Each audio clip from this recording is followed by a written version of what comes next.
శ్రీ గణేశాయ నమః. శ్రీ గురు దత్తాత్రేయ నమః. ఈ వీడియోలో మనం ఈ రోజున 2024 జనవరిలో వృశ్చిక రాశి వారికి ఎలా ఉందో తెలుసుకుందాం అమ్మా. వృశ్చిక రాశి విశాఖ 4వ పాదం, అనురాధ 1, 2, 3, 4 పాదాలు, జ్యేష్ఠ 1, 2, 3, 4 పాదాలు వృశ్చిక రాశిలోకి వస్తాయమ్మా.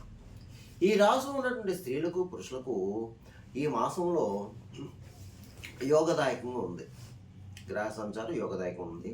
అన్ని రకాలుగా అన్ని విధాల అన్ని రంగాల వరకు బాగుంది. గతంలో కంటే బాగుంది. గతంలో కాస్త కొన్ని ఇబ్బందులు పడ్డారు. ఆ ఇబ్బందులు ఏమీ లేవు. ఒక రకంగా చెప్పాలంటే మీకు ఇది అదృష్టకాలం చెప్పుకోవచ్చు. ఈ మాసం మీకు అదృష్టకాలం చెప్పుకోవచ్చు. మంచి భవిష్యత్తు ప్రణాళిక కూడా వేసుకోవచ్చు. మీరు చక్కగా దీన్ని ఉపయోగించుకోండి. మీరు గతంలో బాగోలేదు, ఇప్పుడు బాగుంది, ఉపయోగించుకోండి. మీరు చక్కగాని కుటుంబ సఖ్యత బాగుంది. కుటుంబ సఖ్యత బాగుంది. అలాగే దంపతుల మధ్య ప్రేమ అండగలు ఉంటాయి. గతంలో ఏదైనా చిన్న చిన్న మనస్పర్ధలు వచ్చి విడిపోయిన భార్య భర్త నుండి మీరు కలుసుకోవడానికి అవకాశాలు ఎక్కువ కనిపిస్తున్నాయి. ఇక బంధువర్గం వారి నుంచి, మిత్రవర్గం వారి నుంచి కూడా మీకు ఈ మాసంలో సహాయ సహకారాలు లభిస్తాయి. అందులో ఏమాత్రం సందేహం లేదు. అలాగే మీరు పాత మిత్రులను కలుసుకుంటారు. వారితో సంభాషణ మీకు ఆహ్లాదకరంగా ఉంటుంది. ఇక ధనం విషయంలో సమయానికి ఏదో విధంగా ధనం చేతికి అందుతుంది. అయితే అధిక ఖర్చులు, అనవసర ఖర్చులు ఉంటాయి. అది చూసుకోండి జాగ్రత్తగా. అధిక ఖర్చులు, అది అనవసర ఖర్చులు ఉంటాయి. వాహన రిపేర్లని లేకపోతే ఇంటి రిపేర్లని ఇలా కూడా రావడానికి అవకాశం ఉంది. ఇక పెట్టుబడి విషయంలో మాత్రం చాలా జాగ్రత్తగా పెట్టుబడి. అనవసరంగా పెట్టుబడి విషయంలో మాత్రం, పెద్ద వ్యవహారంలో మాత్రం ఉంటే మాత్రం ఏదన్నా పెద్దన సలహా తీసుకోండి. అనుభవ సలహా తీసుకుంటే మంచిది. ఇక భూగృహ సంబంధ లావాదేవీలు పూర్తవుతాయి. గృహ నిర్మాణం చేపడతారు. లేదా గతంలో నిలిచిపోయిన వ్యవహారాలు ఏదైనా ఉంటే ఆ వ్యవహారాలు మీరు ఇప్పుడు ప్రయత్నం చేస్తే ఆ వ్యవహారాలు కూడా మీకు సక్సెస్ అవుతారు. సంఘంలో గౌరవం అనేది పొందుతారు. అలాగే పరపతి పెరుగుతుంది. మిమ్మల్ని గౌరవిస్తారు. అలాగా మీకు అంటే ఎవరు ఏ వృత్తిలో ఉన్నా సరే ఆ వృత్తిలో రాణింపు ఉంటుంది. మీరు ఒక స్టెప్ బై స్టెప్ ఎక్కడానికి అవకాశం ఉంది. మిమ్మల్ని గుర్తిస్తారు. మీకు గౌరవ పురస్కారాలు లభిస్తాయి. మీ స్కిల్ ఏదైతే ఉందో అది బయటపడుతుంది. దాన్ని మీరు ఉపయోగించుకోండి.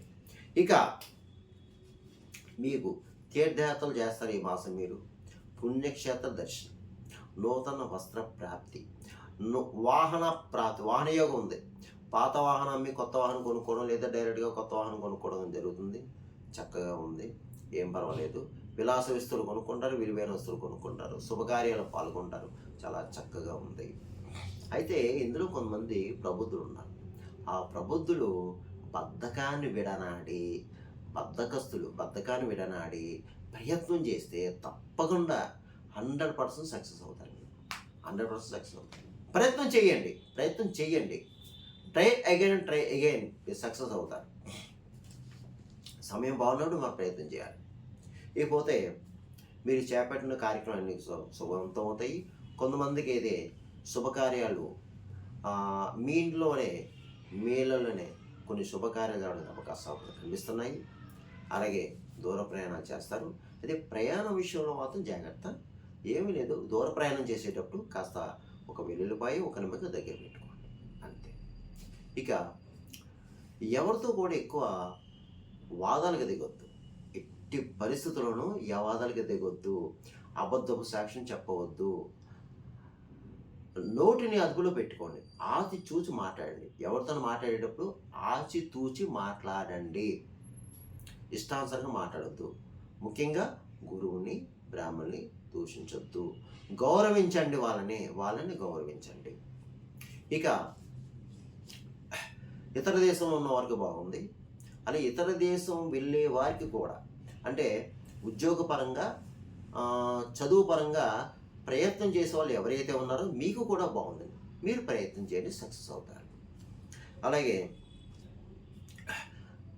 మీకు అప్పుడప్పుడు కాస్త మానసిక రుగ్మతలు ఉంటాయి. అప్పుడప్పుడు అది పట్టించుకోవద్దు.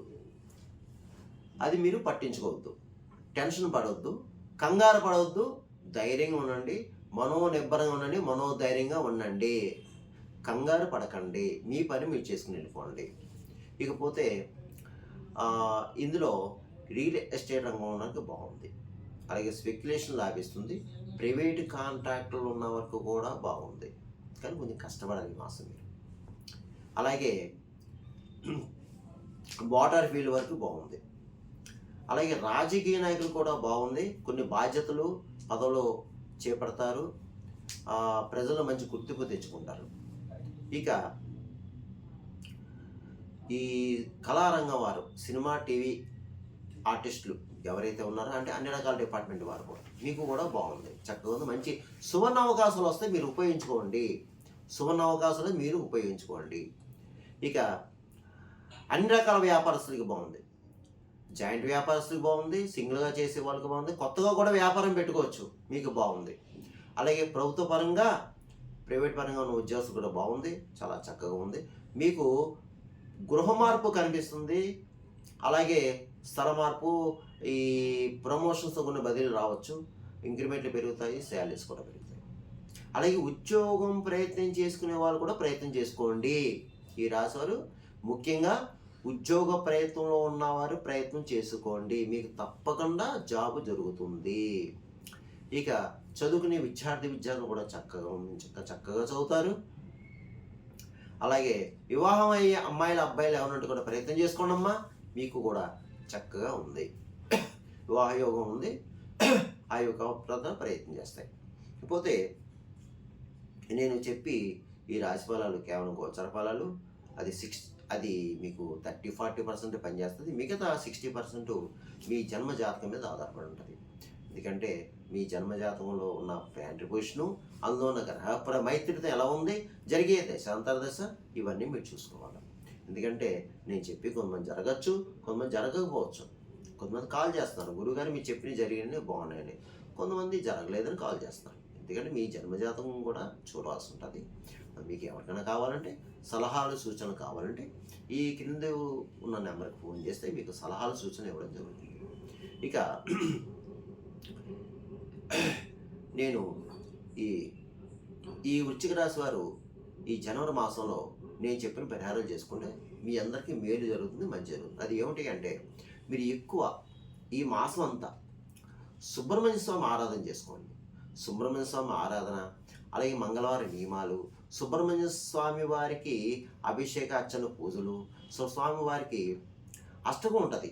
ప్రతిరోజు సుబ్రహ్మణ్య స్వామి అష్టకం చదువుకోండి. అలాగే కాలభైరవాష్టకం కూడా చదువుకోండి ప్రతిరోజు కూడా. అలాగే ఒకసారి శివాలయంలో ఉదయం రాహుకాలం టైంలో అంటే 7:30 to 9 మధ్యలో స్వామివారికి అభిషేకం చేయించుకోండి. మీరు రాహుకాలంలో శివాలయంలో అభిషేకం చేయించుకోవడం, శివాలయంలో చండీ ప్రదక్షిణ చేయడం, అలాగే శివాలయానికి వచ్చిన ఓం నమః శివాయ మంత్రం చేసుకోవడం. దీనివల్ల ఏమవుతుందంటే మీకు ఏమన్నా రుగ్మతులు ఉంటే ఆ రుగ్మతులు పోతాయి.